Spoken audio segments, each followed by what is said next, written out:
folks, welcome to Calvin's Got Game. It's time for my monthly mix-up. What is monthly mix-up? Well, it is the games that I enjoyed playing the most in June, and also new games to me in June. Well, let's go ahead and get started.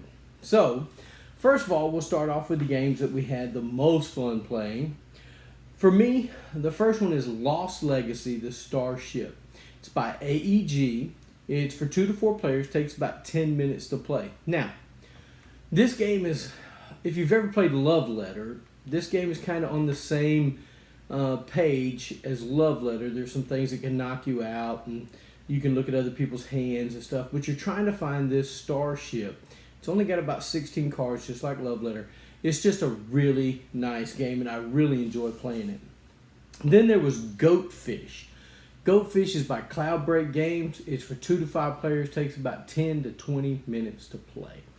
Goatfish, if you've ever played Goatfish is a game with different style of goats. You have pygmy goats, fanning goats, alpine goats, and you're just calling each other out to say, hey, do you have these goats? And you say no, Goatfish, or you give them what goats you have in your hand. Now, there's also cards that can stop you from doing that. There's cards that can make you lose turns. So there's a little twist on Goatfish. It's called Goatfish. Goatfish is by Cloudbreak Games, 2 to 5 players, 10 to 20 minutes to play. It is a lot of fun. I enjoy playing it. And then there's Dig Down Dwarf. Dig Down Dwarf is by Grey Gnome Games. It's for 2 to 6 players, and it takes about 15-30 minutes to play. In this game, you're rolling dice, trying to get gems. You're mining as dwarfs, and it's kind of a Yahtzee style. You get 3 chances to roll, and there's some jewels in the middle that you don't want, cursite that you do not want. And then there's emeralds and rubies and diamonds, all these things that you're trying to get. And you have 3 cards in front of you that you're trying to collect those jewels to put on those cards to complete the mining quest, I guess. But Dig Down Dwarf, always a lot of fun. We have a good time playing it. Then Rattle Bones by Rio Grande Games. 2 to 4 players, takes about 15 to 30 minutes to play. Guys, I like Rattle Bones. It's a roll and move game, but you got 1 dice that you're using, but this dice you can interchange the dice. You can change the faces on the dice to whatever you're moving around and collecting on the board. A lot of fun. What happens is you're going around the track, score track, as Rattle Bones is coming the opposite way. Whoever gets Rattle Bones first wins the game.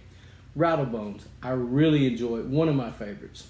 And then I played a small little game called Takeout. Takeout is by Small Monster Games, 2 to 4 players. Takes about 15 to 45 minutes to play. I don't think I've ever had a game last 45 minutes, so it's a quick little filler. You're trying to order takeout at a Chinese restaurant, and it has the Chinese names of the thing on it, and you're trying to pronounce them. You got to get a spicy, sweet. There's 6 things you got to get: cold, salty, buttery.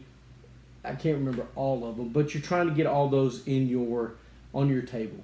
There's a kitchen and your table, and then there's something else out there. I can't remember what it is. But anyway, you get to choose cards, take cards. There's some take that to the game. I'll take your card instead, or I'll swap out one of mine. And so as you're just trying to get all 6 flavors before someone else. Quick, easy game, very fun to play. All right, let's move on to the new to me games. New to me games, let's see, The Crew, Search for Planet 9 or something like that, by Cosmos. It's 2 to 5 players, takes about 20 minutes to play. This game here, wow, if you like trick-taking games, this is a cooperative trick-taking game. My friend Josh in my game group got this game. I really enjoy it. I'm probably going to add it to my collection at some point once I get my hands on it. Sold out everywhere. It's that good.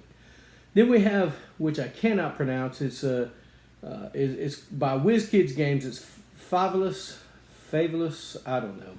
I can't ever pronounce it correctly, but it's somewhere in, I think, Rio de Janeiro. Anyway, it's a colorful game for 2 to 4 players. It takes about 30 to 45 minutes to play. You're taking these octangular tiles and you're putting them on a board that you have, and you're trying to get the majority of a certain color and also have one of every color to manipulate the dice that you're going to score points with. If you've ever played Biblios, it's kind of like that, manipulating the dice in Biblios. So Fabulous is one of those games like that. I really enjoyed it. I didn't think it would be that fun for me, but I've played it with a couple of folks and they really enjoy it. So it's colorful, it's a very pretty game. And then new to me was Arkham Horror, the card game. I've had it on my shelf for months. Have not got it to the table, and I'm very disappointed I hadn't got it to the table yet. But I finally did. And let me tell you, it's by Fantasy Flight Games, 1 to 2 players, 60 to 120 minutes.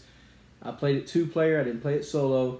The storyline is fabulous. The only thing I'm worried about is going down the sinkhole of a collectible card game, a living card game, whatever you call it, LCG.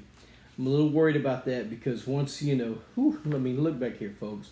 When you're in the hobby, you start just buying the games and you play them and you get sucked down a rabbit hole sometimes. So, Arkham Horror, the card game by Fantasy Flight Games, 1 to 2 players, 60 to 120 minutes. Woo! Great storyline.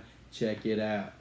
All right, then we played a game Erica brought to the table, who is part of our game group as well. Awkward Guest by Megacorpin Games. I hope I pronounced it correctly. It's 1 to 8 players. It's a larger game. 45 to 75 minutes. I will never play Clue again. Awkward Guest has killed that for me because this game is amazing. It uses an app with a card system. It tells you what cards to draw out. You're trading clues with other players if you so desire to, if you want to, and how many clues do you want to give them. Guys, Awkward Guest is a great game. Fabulous.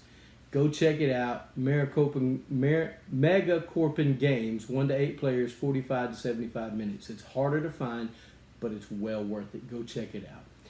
Then the next one I played is Black Orchestra. Black Orchestra is from Starling Games. It's 1 to 5 players, takes about 90 minutes to play. If you like a historic theme, if you like a lot of theme, I think Black Orchestra would be for you. I really enjoy it. You're trying to get a plot to take off, to get everything that you need, everybody on board, and that you're on board to kill or assassinate Hitler. It's a great game. There's some historic events that happen in the game. I really enjoy it. Very nice game, Black Orchestra. And last but not least, Search for Planet X. I think one of my game group partners, Kelly, had backed this on Kickstarter. It came in. It's by Renegade Games and Foxtrot Games. It's 1 to 4 players, takes about 60 minutes. This is another one of those deduction games where you're trying to find Planet X. And it gives you little clues of it can't be next to this, or it can't be direct across from something.